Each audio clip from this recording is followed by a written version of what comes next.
Latest updates ఎప్పటికప్పుడు పొందడానికి Big TV WhatsApp channel follow అవ్వండి. లింక్ డిస్క్రిప్షన్ లో ఉంది. Welcome to Big TV.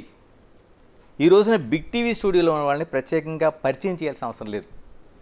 మనతో దువ్వాడ శ్రీనివాస్, దివ్యల మాధురి. నమస్తే శ్రీనివాస్ గారు. నమస్తే మాధురి గారు. బాగున్నారా?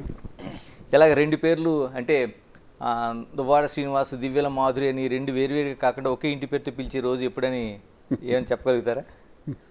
లీగల్గా ఇంకా కోర్టులో డెసిషన్స్ ఉన్నాయి కదా సార్. కోర్టు నిర్ణయం వచ్చిన తర్వాత అప్పుడు ఫర్దర్ మీరు అనుకున్నవన్నీ. ఎంతకాలం వెయిట్ చేద్దాం అనుకుంటున్నారు? అది దైవాధీనం, కాల నిర్ణయం అండి. దానికి ఎవరు చెప్పలేం. అంతవరకు నేనైతే దువ్వాడ మాదిరిగానే ఉంటున్నాను, ఉందాం అనుకుంటున్నాను ఫ్యూచర్లో కూడా. ఆల్రెడీ దివ్యలు అనేది సైడ్ చేసి దువ్వాడ మాధురి, రైట్.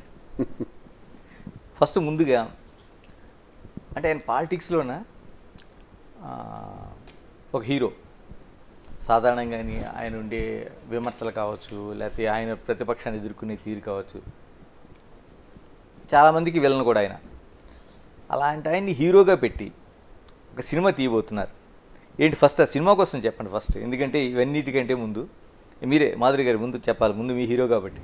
సినిమా అంటే ఏం కాదండి, ఆల్రెడీ వాలంటీర్ అని ఒక మూవీ తీసాము. సార్ని మేజర్ రోల్గా పెట్టి ఒక మూవీ తీయడం జరిగింది. ఈ గత కొద్ది రోజులుగా జరుగుతున్న ఈ పరిణామాలకి మా స్టోరీ నచ్చి కొంతమంది డైరెక్టర్స్ మమ్మల్ని అప్రోచ్ అవుతున్నారు.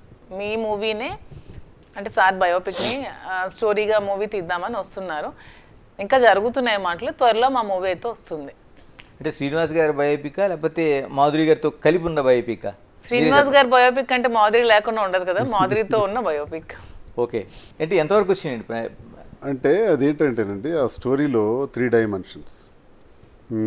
ఒక మధ్యతరగతి కుర్రాడు, ఒక మిడిల్ క్లాస్ బాయ్, ఏదో ఒక ఉద్యోగానికి వెళ్ళిపోయి జీవితం అయిపోయింది అనిపించుకోకుండా ఒక ఉన్నత స్థాయికి వెళ్ళాలి అని అనుకుని తీసుకునే నిర్ణయంలో ఆ మిడిల్ క్లాస్ బాయ్ నుంచి ఉన్నత స్థాయికి ఎదిగే వరకు పడే కష్టాలు, ఒక 25 సంవత్సరాల సుదీర్ఘమైనటువంటి ఒక యజ్ఞం, ఎన్నో కష్టాలు, ఎన్నో ఒడిదుడుకులు, అప్ అండ్ డౌన్స్, పడి పడి పడి ఒకవైపు వ్యాపార సామ్రాజ్యం, ఈ రెండు అధిగమించుకుంటూ మీదకి వెళ్ళటం చాలా కష్టం.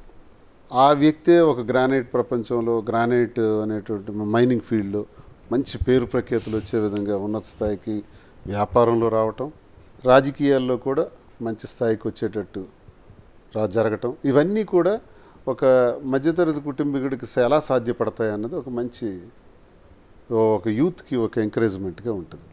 ఇదిలా ఉంటే ఫ్యామిలీ కోణం. ఓకే, ఆ ఫ్యామిలీ కోణంలో వైఫ్ అండ్ హస్బెండ్ మధ్య పెళ్ళైన 28 సంవత్సరాలు, ఒక 4-5 సంవత్సరాలు మినహాయిస్తే మిగతా జీవితం అంతా కూడా ఈర్ష్య, అసూయ, ద్వేషం, ఇవి సాధారణంగా వైఫ్ అండ్ హస్బెండ్ మధ్య ఉండవు, 99% కూడా ఉండవు. కానీ ఎందుకు ఇది ఉంటుంది? ఎందుకు ఇలా వచ్చింది? అసలు కారణం ఏంటి? అసలు ఇలాంటి ఇగోస్ ఏంటి? వైఫ్ అయితే ఏంటి, హస్బెండ్ అయితే ఏంటి, కుటుంబంలో ఎవరైనా బాగుండాలి, కానీ ఎందుకు ఇలా వచ్చింది అన్నది ఆ కుటుంబంలో జరిగేటటువంటి సంఘర్షణ, అదో కోణం. 3వ డైమెన్షన్ ఏంటంటే ఇవన్నీ జరుగుతున్నటువంటి సందర్భంలో మాధురి కోణం. ఓకే, అసలు ఇదేంటి, జీవితంలో ఇలా జరుగుతాయా? అసలు మాధురికి దువ్వాడ శ్రీనివాస్కి సంబంధం ఏంటి? ఈ సంబంధం ఒకవేళ ఉండేటప్పుడు ఎలా దీన్ని కంక్లూడ్ చేయటం, పబ్లిక్కి, ప్రజలకి కన్విన్స్ చేయాలి, ఫ్యామిలీ కోణాన్ని కన్విన్స్ చేయాలి, ఒక మిడిల్ క్లాస్ బాయ్ కోణాన్ని కన్విన్స్ చేయాలి, అలాగే ఈ ట్రాక్ని కూడా కన్విన్స్ చేయాలి. కన్విన్స్ చేస్తూ కంక్లూడ్ చేయాలని ఈ స్టోరీ తయారు చేయడం జరుగుతుంది. సో ఏ రకంగా వస్తుందన్న చూద్దాం. ప్రొడ్యూసర్ ఎవరు? మాధురి గారు మీరేనా? లేదండి, కేరళ నుంచి ఒకళ్ళు ప్రొడ్యూస్ చేయడానికి రెడీగా ఉన్నారు. ఓకే, అంటే స్క్రిప్ట్ అది అంతా రెడీ అయిపోయింది, చేస్తున్నారు, ఇంకా ఫైనల్ కాలేదు. అంత ఫైనల్ అయిన తర్వాత చూద్దాం. మరి మాధురి గారి పాత్ర, మీ ఏ పాత్ర అయితే మీరే వేయగలుగుతారు హీరోగా? ఆయన ప్రొడ్యూసర్ ఇష్టం, డైరెక్టర్ ఇష్టం. అది సార్ చెప్పినట్టు అది ప్రొడ్యూసర్, డైరెక్టర్ ఇష్టం. నా పాత్ర వేయమంటే నేనే వేస్తాను, వేరే ఎవరినైనా పెడతారంటే అది వాళ్ళ ఇష్టం. ఆ లైఫ్లో నీకు ఒక అవకాశం లేదు, ఈ సినిమాలు ఎందుకు ఇస్తారు మరి మీరు? కరెక్ట్ పాయింట్, నా పాత్ర నేనే వేస్తాను. అదే కదా, అంటే శ్రీనివాస్ గారిని ఒక ఫైట్లు, డ్యూయట్స్ కూడా ఉంటాయండి ఇందులో. డ్యూయట్స్ అది మీరు ఆయనకి నేర్పించాలి తప్పించి మీకు ఎలాగా మీకేం చెప్పాల్సిన అవసరం లేదు కదా. నేను అందులో జీరో. డాన్సెస్. ఏం చాలామంది హీరోలు హీరోయిన్స్ డాన్స్ చేస్తుంటే చేతులు కట్టుకుని నిల్చుంటారు, అది కూడా ఇప్పుడు అది కూడా ట్రెండే, ఫ్యాషన్. ఎలా మరి ఆ ప్రొడ్యూసర్ డైరెక్టర్ ఏ రకంగా డిజైన్ చేస్తారో చూడండి, వారి ఇష్టం. శ్రీనివాస్ గారు, మీ సినిమాది అంటే ఒరిజినల్ కథలోంచి అంటే డైరెక్టర్ని ఎవరైనా చూస్తున్నారా, ఇంకా ఎవరైనా వచ్చే? వాళ్ళే చూసుకుంటున్నారు సార్, వాళ్ళే టీం రెడీ అవుతున్నారు వాళ్ళల్లోనే. అంతే యూత్ బ్యాచ్, ఓకే, పెద్ద ప్రామినెంట్ డైరెక్టర్స్ పేరున్న వాళ్ళు కాదు, యూత్ వింగ్స్ వాళ్ళంతా ట్రై చేస్తున్నారు. అంటే వాలంటీర్ అనేది వేరే మీరు తీశారు కదా ఒక సినిమా. వాలంటీర్ అనేది కంప్లీట్ గా పొలిటికల్ మూవీ. అంటే జగన్మోహన్ రెడ్డి గారు ప్రవేశపెట్టిన పథకాలను చూపించాలని వాలంటీర్ మూవీ అనే ఒక మూవీ తీసి అది ఎలక్షన్ జగన్మోహన్ రెడ్డి గారు ఏ కాన్సెప్ట్ తో రాజకీయాల్లోకి రావడం జరిగింది, వచ్చిన తర్వాత ఆయన పరిపాలన ఎలా ఉంది, మళ్ళీ ఆయన్ని ఎందుకు ఎన్నుకోవాలి, మళ్ళీ ఆయన్నే ముఖ్యమంత్రిగా ఎందుకు చేయాలన్న కాన్సెప్ట్ తో వాలంటీర్ తీసాం. అందులో నేను క్యారెక్టర్ చేశాను. అది కొంచెం రిలీజ్ చేయడానికి ఇబ్బందులే, పొలిటికల్గా సెన్సార్ ఇవన్నీ ఇబ్బంది వచ్చింది. యూట్యూబ్ ఛానల్స్లో ఓటీటీ ప్లాట్ఫామ్లో రిలీజ్ చేసాం.